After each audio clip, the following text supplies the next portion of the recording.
నమస్కారం.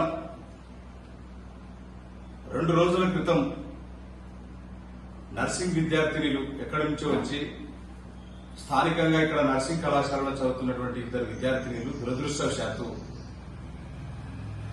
Auto accident చేయడం వల్ల 2 చనిపోవడం జరిగింది, పలువురు గాయపడడం జరిగింది. అసలు మరి ఒక ప్రాంతం నుంచి చదువుకోవడానికి వచ్చినటువంటి 2 బాలికలు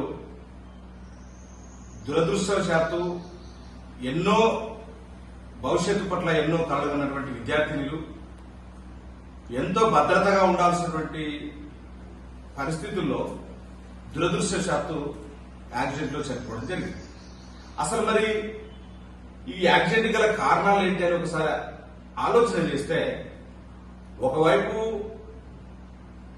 డ్రైవర్ నిర్లక్ష్యం అనే కారణం ఒకవైపు కనిపిస్తా ఉంటే, మరొక వైపు ఏమో వాస్తవంగా విద్యార్థినులు ఉన్నటువంటి కాలేజీ ఒక చోట, హాస్టల్ మరొక చోట. బీరెల్లి చౌరస్తాలో హాస్టల్ ఉన్నది, కాలేజీ ఏమొచ్చేసి ఎస్పీ పాత ఎస్పీ ఆఫీసే వాళ్ళ కాలేజ్.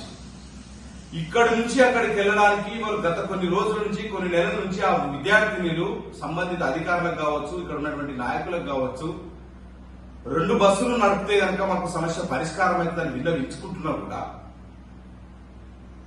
ఏమాత్రం స్పందన లేకుండా, వాస్తవానికి ఎక్కడైతే నర్సింగ్ ఇప్పుడు ఆల్రెడీ మెడికల్ కాలేజ్ పక్కన నర్సింగ్ కాలేజ్ కడుతున్నారు, దాన్ని కట్టినారు ఆల్రెడీ, వెంటనే దాన్ని అక్కడనే హాస్టల్ కట్టేసి దాన్ని పూర్తి చేసి తొందరగా విద్యార్థులకు అందుబాటులోకి తీసుకొచ్చే అవకాశం ఉంది. లేదు అంతవరకు అది టైం పట్టుకుంటుంది అనేంతవరకైనా కానీ కనీసము 2 ఆర్టీసీ బస్సులు నడపడానికి కూడా ఇబ్బంది పడుతున్నటువంటి పరిస్థితి. ఒకే బస్సు పోతుంది, వాళ్ళని తీస్తుంది, రిమైనింగ్ విద్యార్థులంతా ఆటోలు పట్టుకొని పోతున్నారు. కొన్ని బస్సులు ఆపడమంటే మధ్యలో బస్సులు ఆపడం లేదని అక్కడ విద్యార్థులు చెప్తున్నారు. ఈ రోజు ఆ చావు గల కారణం ఏంటి అంటే అధికారుల నిర్లక్ష్యం, పాలకుల నిర్లక్ష్యం చాలా స్పష్టంగా కనిపిస్తా ఉంది.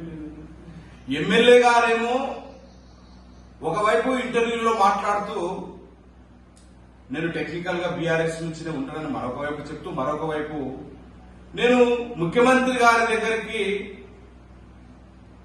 ఈ ప్రాంత ప్రజలకు ఓట్లు వేసినారు, అభివృద్ధి కోసం ఓట్లు వేసినారు, వాళ్ళ అభివృద్ధి నాకు లక్ష్యం కనుక నేను ముఖ్యంగా ఇరిగేషన్ కోసం పోయినాను, మెడికల్ అభివృద్ధి కోసం పోయినాను,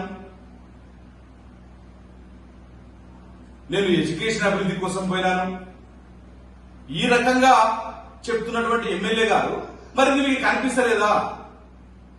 ఏ ఎడ్యుకేషన్ అభివృద్ధి కోసం అయితే ముఖ్యమంత్రి రేవంత్ రెడ్డి గారిని కలిశామని చెప్పుకుంటున్నారో, మరి ఆ ఎడ్యుకేషన్ సమస్యలు మీకు కంట్లకు కనిపిస్తా ఉన్నాయి కదా.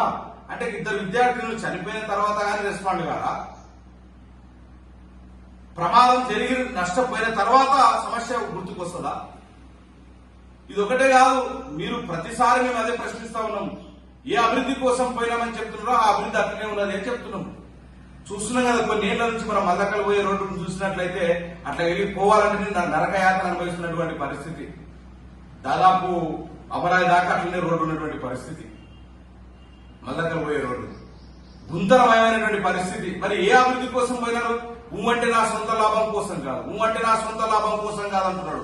పాపం ఈయన సొంత లాభమే లేనట్లు ఏ ఇసుక మాఫియా చేయడు, ఏ మట్టి మాఫియా చేయడు, వెనక అనేక రకాలుగా భూ కబ్జాలు చేసాడు, గ్యాంగ్ ఎంట పెట్టుకుని తిరిగాడు, ఏ వ్యాపారాలు చేయడు, ఏ కాంట్రాక్టర్లు చేయడు, ఏమి చేయడు. కేవలం ప్రజాస్వామ్యంలో నిండా మునిగిపోయినటువంటి ఎమ్మెల్యే గారు మరి దీనికి సమాధానం చెప్పాల్సిన అవసరం ఉన్నది. 2 విద్యార్థులు చనిపోయినారు, గద్వాల ఇమేజ్ ని దెబ్బతీసే పని.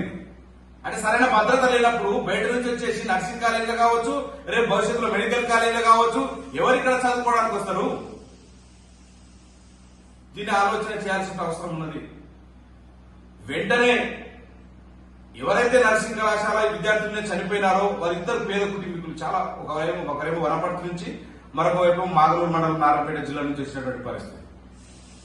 వాళ్ళ యొక్క కుటుంబాలను చూస్తే చాలా బాధాకరమైనటువంటి పరిస్థితి. ఎంతో కష్టపడి, ఒకరేమో వాళ్ళు చాలా అంటే చాలా పూర్ ఫ్యామిలీ, ఇద్దరికిద్దరు అట్లే ఉన్నారు. కష్టపడి అప్పులు చేసి మళ్ళీ మా పిల్లల్ని చదివించుకుంటే మా కుటుంబాన్ని పోషిస్తారనుకుంటే మేము ఇట్లా విగత జీవులుగా చూడాల్సి వస్తుందని చెప్పేసి ఆ కుటుంబాలు రోధిస్తా ఉంటే మనమేమందరం పోతున్నాం. నాయకులు పోయినారు, ఇక్కడ ఉన్నటువంటి అధికారిక పార్టీ నాయకులు పోయినారు, ఫోటో దిగినారు, కొంచెం ఓదార్చినారు, వచ్చినారు, పరామర్శ చేసినారు. కానీ వాళ్ళ బాధ అయితే వాళ్ళు తిరిగి తెచ్చేయలేం కదా. భవిష్యత్తులో తిరిగి ఇట్లాంటివి జరగకుండా చూసుకోవాల్సినటువంటి బాధ్యత స్థానిక ఎమ్మెల్యే గారికి ఉన్నది కదా అని మేము ప్రశ్నిస్తాము.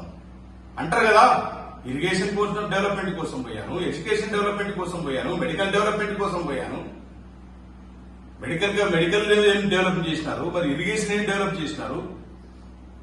ఇంతవరకు ఎందుకు ప్రతిసారి అడుగుతా ఉన్నాం, నెట్టంపాడు కింద ఉన్నటువంటి ప్రాజెక్టులు రిజర్వాయర్ ఎందుకు కంప్లీట్ కాలేదు? గుడ్డెందడి కింద రిజర్వాయర్ కింద ఉన్నటువంటి ఇంకెందుకు కంప్లీట్ కాలేదు? లేదు, గట్టు 1.5 టీఎంసీ, ఒక టీఎంసీ 10,000 ఎకరాలకు పారుతుంది, అందుకోసం మనం ఎక్కువ స్టోరేజ్ చేయాలని చెప్తున్నాము. అప్పుడు అట్లయితేనే అక్కడ 30,000 ఎకరాలకు సాగు అంటారు అని చెప్తున్నటువంటి ఎమ్మెల్యే గారు. మరి అది ఎక్కడి దాకా వచ్చింది?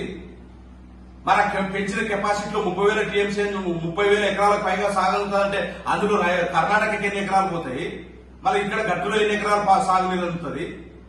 ఇవన్నీ ఏం చెప్పాడు? ప్రజలను మభ్యపెడుతూ ఎంతో నిర్లక్ష్యంగా ప్రజలు అవివేకులు అనుకుంటున్నాడు, ప్రజలు అజ్ఞానులు అనుకుంటున్నాడు, నేను ఏం చెప్తే అది వింటారనుకుంటున్నాడు. ఒక ధీమా, ఒక అహంకారం, ఈ రకమైనటువంటి పరిస్థితి గద్వాల నియోజకవర్గంలో ఉన్నది. ప్రజల ఆలోచన చేయాల్సిన అవసరం ఉన్నది. కాబట్టి నడిగడ్డ హక్కుల పోరాట సమితి నుంచి దీన్ని పూర్తిగా ఖండిస్తా ఉన్నాము. ఎవరైతే నర్సింగ్ విద్యార్థులు నిన్న 2 చనిపోయినారో ఆ చనిపోయిన కుటుంబాలను మీరు ముఖ్యమంత్రి గారితో మాట్లాడడం కాదు, ఆ 2 రోజుల్లో సోషల్ మీడియాలో పేపర్లను రావడం కాదు, వాళ్ళ సమస్య పరిష్కారం చేసి వాళ్ళకి న్యాయం చేసినారన్నది అంతిమ విషయం. ఖచ్చితంగా ఆ కుటుంబాలకు 2 కుటుంబాలకు న్యాయం చేయడమే కాకుండా ప్రస్తుతం నర్సింగ్ విద్యార్థులు ఎవరైతే ఉన్నారో వాళ్ళకి రవాణా సౌకర్యార్థము 2 బస్సులను ఏర్పాటు చేయాలా, వెంటనే నర్సింగ్ కళాశాలను పూర్తి చేసి హాస్టల్ కూడా అక్కడనే నిర్మించాలని ఈ సందర్భంగా నడిగడ్డ హక్కుల పోరాట సమితి తరఫు నుంచి డిమాండ్ చేస్తా ఉన్నాం.